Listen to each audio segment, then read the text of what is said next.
करनाल के उचाना गांव में से तमाम महिलाएं जो है करनाल के जिला सचिवालय में पहुंची है और इनका कहना है कि हमारा गांव जो है पंचायत में आना चाहिए, क्योंकि जो इनका गांव है अब कमेटी में आ चुका है और क्या कुछ समस्याएं हैं तो चलिए यहाँ पर पूछते हैं। जी ताई, नाम ताई हरम, तो क्या कुछ समस्याएं आ रही है कमेटी में? अगर गांव आ गया है तो क्या कुछ दिक्कत? समस्या सारी है, मारे कुछ पशु रखने की जगह नहीं है, मारा कोई लकड़ी काटे रखने की जगह नहीं है, कुछ भी नहीं है हमारे रहने का।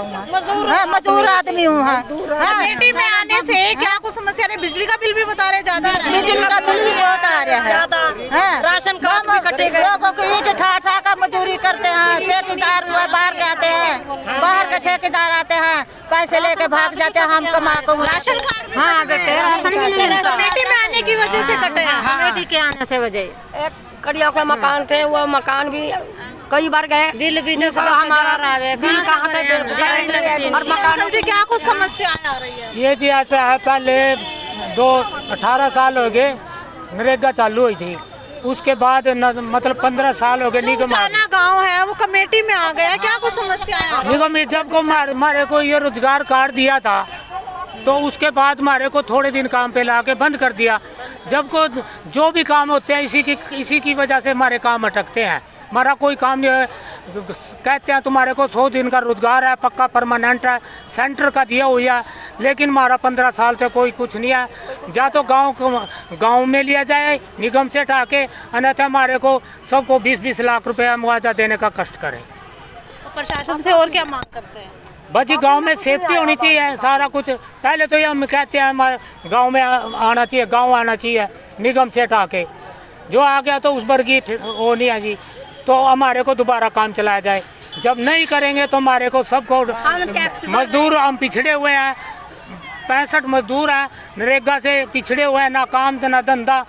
सरकार जो भी सरकार के तरफ से जाते हैं वो बोलते हैं अभी तुम्हारे को तो 100 दिन का पक्का रोजगार है, लेकिन कुछ नहीं, हमारे को ये कागज ऐसे ठाए भी रहे जी। जी आंटी जी क्या कह रहे हो? टैक्स भी? हमारा टैक्स भी भर रहे, बिल भी इतने आ जाते हैं, महीने में ही पूरे रह जाते हैं। जब गांव पंचायत में था तब टैक्स नहीं आते थे? नहीं आए थे, नहीं आया था टैक्स, टैक्स नहीं आया था, पंचायत में नहीं आया था टैक्स। अब हम कर दिया, काम हमारा है नहीं, जगह भी माड़ी एक्सीडेंट हो गए, कुछ हमारा कमाते कितना हो? कुछ नहीं कमाते, बेटे का एक्सीडेंट हो गया, मेरा हो गया, आदमी भी बैठा, कोई करने वाला भी नहीं है हमारा। लेकिन जो टैक्स है आप बता रहे हो 2.5 लाख आ रहा है ना, वो फैमिली आईडी में है। अच्छा, फैमिली आईडी में 2.5 लाख रुपए इनकम शो? हाँ, इनकम ज्यादा कर दी, राशन कार्ड भी नहीं बन रहा हमारा, कुछ नहीं है हमारा। भेज देते हैं, घर के लिए काम आता है ना, जो कोई काम आता है जैसे घर में लेडीज करने के लिए, वो भी काम वापस भेज देते हैं। ये क्या पता कमेटी वाले ही भेज देते हैं, गांव में काम आता है तो एमसी भेज देता है। तो आप देख सकते हैं जितने भी जो ये लोग हैं, महिलाएं हैं, उचाना गांव से पहुंची है और इनका कहना है कि जब से हमारा गांव कमेटी में आया तो अन्य समस्याएं हमें आ रही है, जैसे कि कोई काम नहीं रह गया, राशन कार्ड कट गए हैं और जो फैमिली आईडी है उसमें हमारी इनकम भी गलत दिखाई जा रही है। इनसे बात करिए, इन्होंने बताया किस तरह से 2.5 लाख इनकम दिखाई जा रही है, बिजली का बिल ज़्यादा आ रहा है, टैक्स भी आ रहा है, किस तरह से बहुत सारी समस्याओं का एकदम से गाँव वासियों को सामना करना पड़ रहा है, जिसके चलते ये आज करनाल के जिला सचिवालय में पहुंची है और प्रशासन से मांग कर रहे हैं कि हमारी समस्याओं का जल्द से जल्द समाधान हो। तो वीडियो को साथ के साथ शेयर जरूर करते रहिए। इसी के साथ मैं शबनम, जनता की आवाज़ से आपको लाइव तस्वीरें दिखा रही थी करनाल से।